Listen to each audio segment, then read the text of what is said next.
Hello everyone, what's happening? This is Forgo, and today we're going to revisit the living vampire Morbius. And you can see that I dig his potential raised. He is at level 70, and I want to see just how far he can go without his awakened skill. How far can he go with a decent build?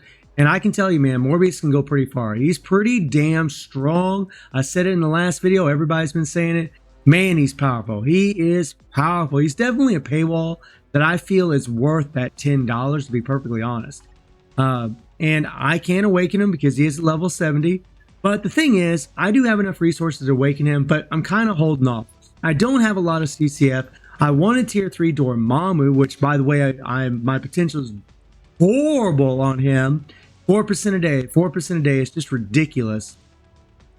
But I'm just holding off. I wouldn't mind awakening Morbius, but really I'd rather conserve these resources and awaken Moon Knight, just because I really think Moon Knight's going to be extremely strong. I think he might be stronger than Morbius, but we'll see. I don't know. I need to, whenever we get the uniform, then I can test it and get a better idea of how strong. Maybe do a comparison between Moon Knight and Morbius, both without their awakened skills, both at level 70, and see who is the stronger one.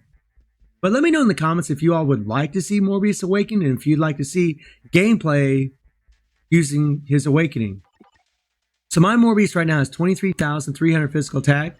He has 123 attack speed, 28 crit rate, which is going to get bumped up from his third skill. He has 194 critical damage, pretty good stats. He has max ignore defense, max skill cooldown. He has all 5-star Urus. I didn't want to amplify all the slots, but I did take his first gear up to 25. Didn't need to see the point in taking his last gear up to 25 because his ignore defense is already maxed out. So I decided to leave it the same, and I really don't need any other stats. My crit rate is going to be pretty much maxed out for the most part. Although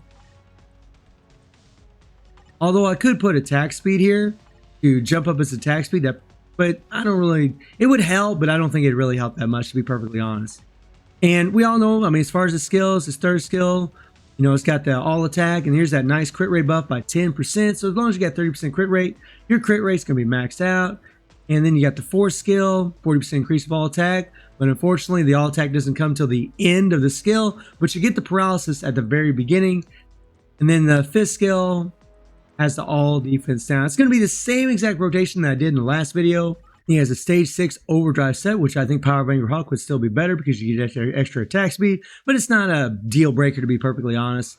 And I do have a CTP of energy on him. Now, I thought about slapping a rage because Morbius's fourth skill actually does a crap ton of damage. Both that fourth skill and the fifth skill do a lot of damage, even though you prefer to have your proc on your fifth skill. That fourth skill does a lot of damn damage. And because of that, really the rage would be a lot better. But this is a character I don't really see the point in putting a rage on unless he's your favorite character, unless you want to make the most out of him. But I can tell you, having this extra chain hit damage, he is insane because he does a lot of hits. Even without this obelisk at level 70, 200% damage proc, he's still going to put in some serious work, some Urus, and of course no uniform. We'll jump into a world boss here, and we'll go against old Proxy first. Stage 70, we'll try stage 70. Now I know that I could put a debuff leadership in here, but here's the thing.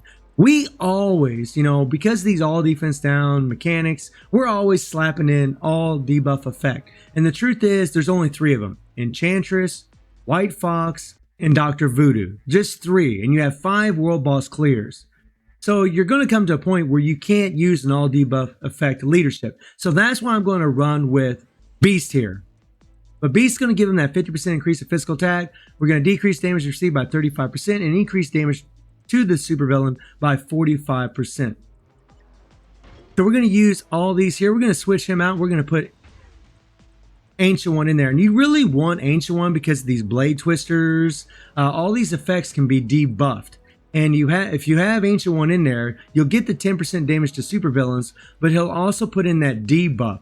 So every once in a while, you're going to see this invisible shield around Morbius, and that's what it is. And as long as he has that around him, the blade twisters won't get a hold of him. They won't take him out of that fourth skill to where you can do continuous damage. But it's still going to happen. This isn't always going to be up. But having Ancient One as a striker, especially for Morbius, really, really helps. because again, that force kill can be canceled. Well, not canceled, but if he gets caught entangled in the tornadoes, if he gets time frozen, it takes him out of the force skill, which means you're going to lose the 40% increase of all attack at the end of the skill.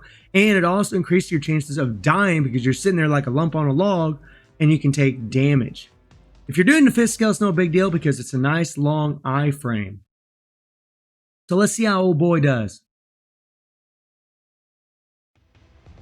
Okay, so we're going to use that attack buff from Beast first. His 5th skill. Right, switch to Morbius, start with that 5. Hopefully that proc will trigger fairly early. And it didn't trigger until the very end, which is very bad. That's what you don't want. You want that proc to trigger a little bit earlier than that. So there, that wasn't too bad. And every time you use that 3rd skill, you want to make sure you swing to the other side and get that entice. Because if you cancel too early, you won't get the entice. Okay, we got time frozen, which is a bummer. And if anything, having Ancient One in there will help decrease the times of getting time frozen. Come on, come on, come on, come on.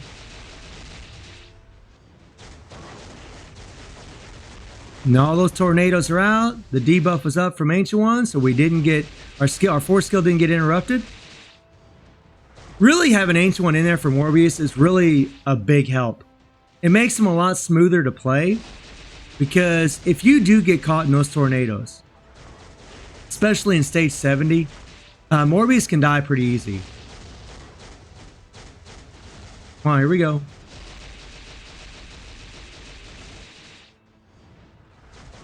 I enticed you. Come on. And as long as we're in this iframe, we don't really have to worry about a whole lot. But right now, we're actually running a little bit behind because this really wasn't a very good run at all. But he is capable of doing stage 70. I'm going to switch to Beast. Hopefully she doesn't do her purple attack. Alright, here we go. Now, as long as we keep old girl enticed. Oh, that damn time freeze. Here we go.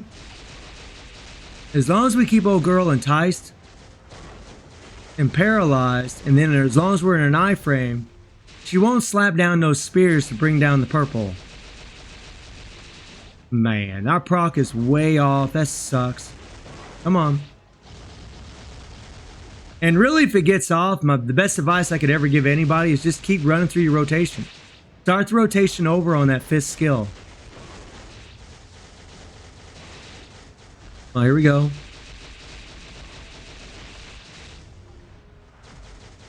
And you see there's the blade twisters are coming out. Our debuff was up, so our skill didn't get interrupted.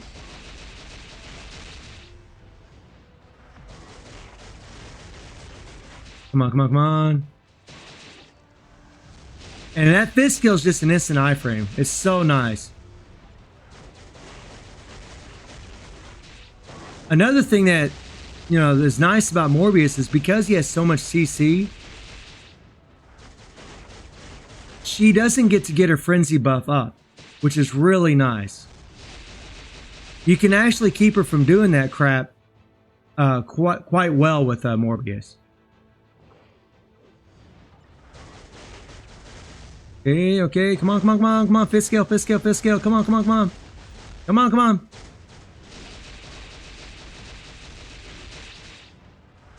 Yo. Ooh, come on. Yeah. I mean, he's easy to play. He is easy to play. Very sweet. I gotta tell you guys, man, Morbius is pretty cool. And there we got entangled there.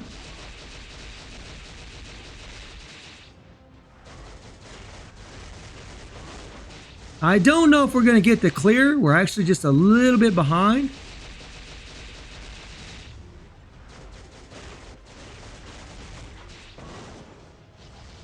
I saw a little purple there, I thought, so I went ahead and switched my character. Probably didn't need to, though. We're going to go ahead and get that buff, though. Here we go.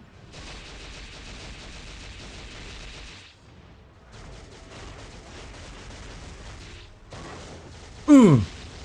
Come on, come on, come on, come on. Come on, hit that fifth skill.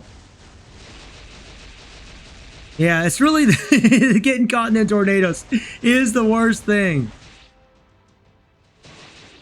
I probably didn't need my switch my character a second ago. That probably cost me the clear. But that's all right. See there, she was just getting ready to use those spears.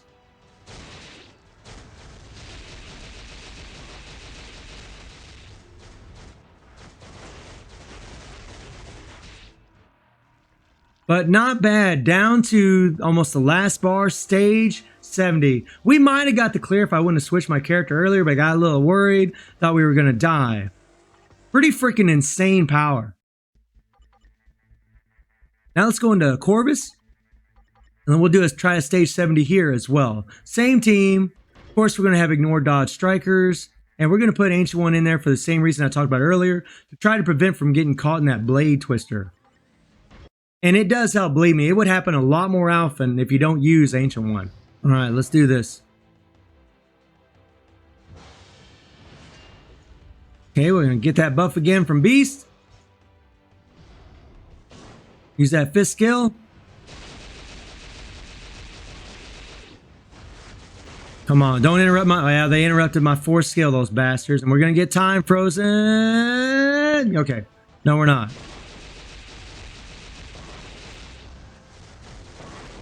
Oof. I really, really wish they would have gave him, like, you know, invincibility on that fourth skill. Seriously, I really wish they would have. Because it is annoying to play him. Sometimes because of the fourth skill getting interrupted so much by the time freeze, by the tornadoes. I mean, bringing Ancient One definitely helps. But you can see that, you know, you still get caught quite often. And it really is annoying. Especially like right before he does his slash on his fourth skill. And then he gets caught. Oh my god. And you don't get the attack buff. Oh. It really gets under your skin. Maybe that's the point of Morbius though. I don't know. Since he is a vampire, you know, get under your skin. Oh, crap.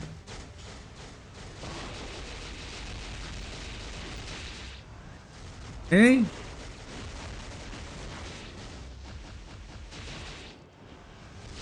But again, you know, stage 70, pretty nice. Proxima trigger on the fourth skill. And look at the damage on the fourth skill. It's not bad.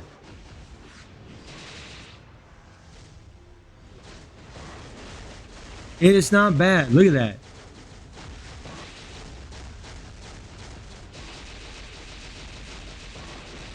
That's what I want. I want that proc on that fifth skill. Don't interrupt my four. You interrupted my four. See like what I'm talking about there? Right there. Oh, crap.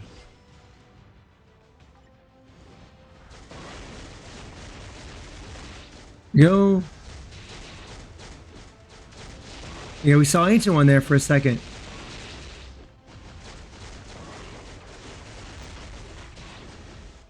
There, fourth skill got interrupted again. Ugh. Boom. Okay.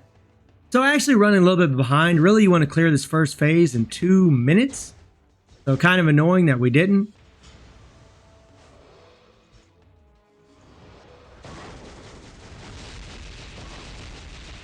Well, I thought I'd get crafty, but it didn't work.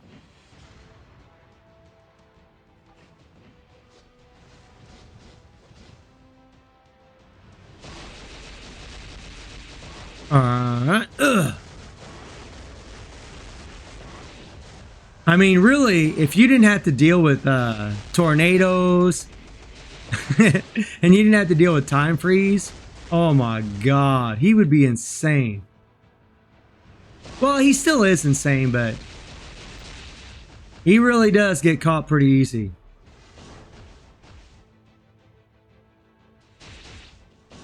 And switch my character. The bleed was going to kill Shuri.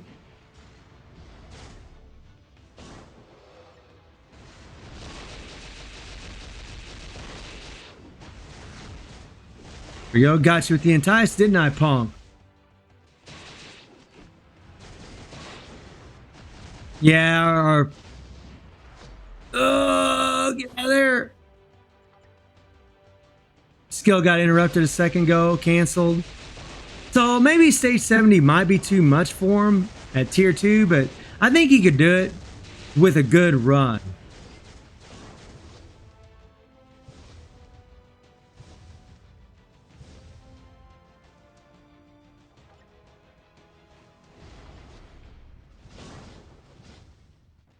Oh, come on, come on. Whoa. Yeah, I really do believe he could do this, but we need a good run.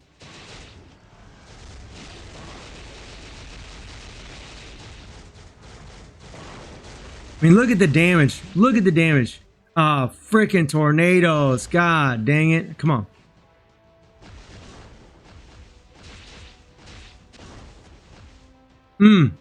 Well, lost beast.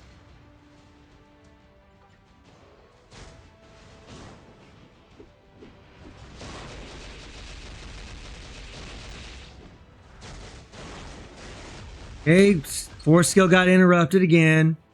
Over and over and over. Oh, man. So we got down to the 5th bar. Really wasn't the best run. Could have done better, to be perfectly honest. But y'all get the idea. Morbius is a freaking monster, literally. He's a strong bastard, and I do think he is worth that $10, to be perfectly honest. So let me know what y'all think about Morbius, and let me know if you'd all like to see him awakened. And I hope you enjoyed the video. Thank you for watching. Y'all take care and have a good one.